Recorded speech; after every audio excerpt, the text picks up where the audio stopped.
Hi ಸ್ನೇಹಿತರೆ, ಎಲ್ಲರಿಗೂ ನಮಸ್ಕಾರ.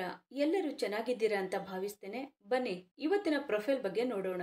ಇವರ ವೈಯಕ್ತಿಕ ಪರಿಚಯ ಬಂದು ಹೆಸರು ಶ್ರದ್ಧಾ, ವಯಸ್ಸು 36 ವರ್ಷ ತುಂಬಿದೆ.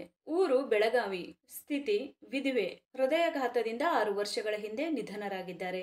ಆಸ್ತಿ 5-6 ಎಕರೆ ಜಮೀನು, ಕೆಲಸ ಮನೆ ಇನ್ಚಾರ್ಜ್, ಎತ್ತರ 5.1 ಅಡಿ ಎತ್ತರ, ಮೈಬಣ್ಣ ಗೋಧಿ ಬಣ್ಣ, ಹವ್ಯಾಸ ಚಿತ್ರ ಬಿಡಿಸುವುದು. ಹಾಗೇನೆ ಸ್ನೇಹಿತರೆ, ಇವರ ಹತ್ತಿರ ಇರುವ ಮಾರುತಿ ಸುಜುಕಿ ಕಾರಿನ ಬಗ್ಗೆನೂ ಫುಲ್ ರಿವ್ಯೂ ಕೊಟ್ಟಿದ್ದಾರೆ. ಇದರ ಬಗ್ಗೆನೂ ಸಂಪೂರ್ಣವಾದ ಡೀಟೇಲ್ಸ್ ಕೊಡ್ತಾ ಹೋಗ್ತೀನಿ, ಸ್ಕಿಪ್ ಮಾಡದೆ ಕೊನೆ ತನಕ ನೋಡಿ.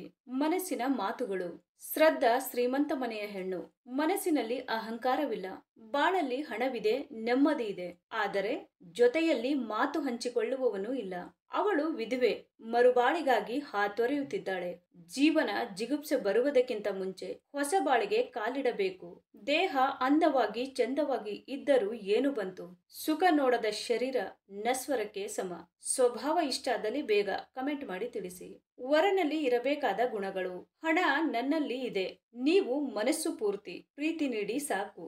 ನೀವು ಬಡವರಾದರೂ ಪರವಾಗಿಲ್ಲ, ಹೃದಯದಿಂದ ಶ್ರೀಮಂತರಾಗಿರಿ ಅಷ್ಟೇ. ಕುಡಿಯುವುದು, ಕೋಪ, ನಂಬಿಕೆ ಇಲ್ಲದ ನಡತೆ, ಇದಕ್ಕೆ ನನ್ನ ಜೀವನದಲ್ಲಿ ಜಾಗವಿಲ್ಲ. ನಾನು ತುಂಬಾ ಮಾತನಾಡುವವಳಲ್ಲ, ಭಾವನೆ ಅರ್ಥ ಮಾಡಿಕೊಂಡು ಕೇಳುವವನು ಆಗಿರಬೇಕು. ಓಕೆನಾ? ಎರಡನೇ ಸಂಬಂಧ ಅಂತ ಬೇಜಾರು ಮಾಡಿಕೊಳ್ಳುವುದು ಬೇಡ. ಇಬ್ಬರು ಸೇರಿ ಹೊಸ ಜೀವನಕ್ಕೆ ಕಾಲು ಇಡೋಣ. ಹಾಗೇನೆ ಸ್ನೇಹಿತರೆ, ಇವರ ಹತ್ತಿರ ಇರುವ 2016 Maruti Suzuki S cross alpha 1.3 ಕಾರಿನ ರಿವ್ಯೂ ನೋಡೋದಾದ್ರೆ, ಒಳಗಿನ ಫೋಟೋಗಳು ಎಲ್ಲ ಈ ತರಹ ಇದೆ ಅಂತ ಹೇಳಿ ಮಾಹಿತಿಯನ್ನ ನೀಡಿದ್ದಾರೆ. ಇದರ ಪ್ರೈಸ್ ಬಂದ್ಬಿಟ್ಟು 7,05,000 ಆಗಿರುತ್ತೆ. 2016 ನಲ್ಲಿ ಪರ್ಚೇಸ್ ಮಾಡಿರ್ತಾರೆ. 49,574 ಕಿಲೋಮೀಟರ್ ರನ್ನಿಂಗ್ ಆಗಿರುತ್ತೆ. ಮ್ಯಾನುಫ್ಯಾಕ್ಚರಿಂಗ್ ಇಯರ್ ಬಂದು ಜೂನ್ 2023 ಆಗಿರುತ್ತೆ. ಫ್ಯೂಲ್ ಟೈಪ್ ಬಂದು ಡೀಸೆಲ್ ಆಗಿರುತ್ತೆ. ಟ್ರಾನ್ಸ್ಮಿಷನ್ ಎಲ್ಲ ಕೂಡ ಮ್ಯಾನ್ಯುವಲ್ ಆಗಿರುತ್ತೆ.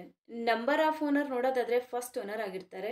ಇನ್ಸೂರೆನ್ಸ್ ನೋಡೋದಾದ್ರೆ ಎಕ್ಸ್ಪೈರ್ ಆಗಿದೆ ಅಂತ ಹೇಳಿಕೊಂಡಿದ್ದಾರೆ. ಸ್ನೇಹಿತರೆ, ಈ ಕಾರಿನ ಒಳಗಡೆ ಸೀಟ್ ಎಲ್ಲ ಈ ತರಹ ಇದೆ ಅಂತ ಹೇಳಿ ಮಾಹಿತಿಯನ್ನ ಸ್ಪಷ್ಟವಾಗಿ ತಿಳಿಸಿಕೊಟ್ಟಿದ್ದಾರೆ. ಹಾಗೇನೆ ಸ್ನೇಹಿತರೆ, ಇಂಜಿನ್ ಮತ್ತು ಟ್ರಾನ್ಸ್ಮಿಷನ್ ನೋಡೋದಾದ್ರೆ, ಇಂಜಿನ್ ಬಂದು 1248 cc ಇದೆ ಮತ್ತು 4 ಸಿಲಿಂಡರ್ಸ್ DOHC ಆಗಿರುತ್ತೆ ಅಂತಾನು ಹೇಳಿಕೊಂಡಿದ್ದಾರೆ. ಮತ್ತೆ ಇಂಜಿನ್ ಟೈಪ್ ಬಂದು DDIS ಡೀಸೆಲ್ ಇಂಜಿನ್ ಆಗಿರುತ್ತೆ ಅಂತಾನು ಹೇಳಿಕೊಂಡಿದ್ದಾರೆ. ಹಾಗೇನೆ ಮ್ಯಾಕ್ಸಿಮಮ್ ಪವರ್ ನೋಡೋದಾದ್ರೆ 89 bhp ಮತ್ತೆ RPM ಬಂದು 4000 ಅಂತಾನು ಹೇಳಿದ್ದಾರೆ. ಮತ್ತೆ ಟರ್ಕ್ ಬಂದು 200 Nm ಆಗಿರುತ್ತೆ ಅಂತಾನು ತಿಳಿಸಿದ್ದಾರೆ. ಸ್ನೇಹಿತರೆ, ಇದು ಇಷ್ಟು ಈ ಒಂದು ಕಾರಿನ ಕಂಪ್ಲೀಟ್ ರಿವ್ಯೂ ಆಗಿರುತ್ತೆ. ನಿಮಗೇನಾದ್ರೂ ರಿವ್ಯೂ ಇಷ್ಟ ಆದ್ರೆ ಲೈಕ್ ಮಾಡಿ. ಹಾಗೇನೆ ಬೇರೆ ಏನಾದ್ರೂ ಇನ್ಫಾರ್ಮೇಶನ್ ಬೇಕಾದ್ರೆ ಚಾನೆಲ್ಗೆ ಜಾಯಿನ್ ಆಗಿ ಕಾಂಟ್ಯಾಕ್ಟ್ ಮಾಡಿ. ಧನ್ಯವಾದಗಳು.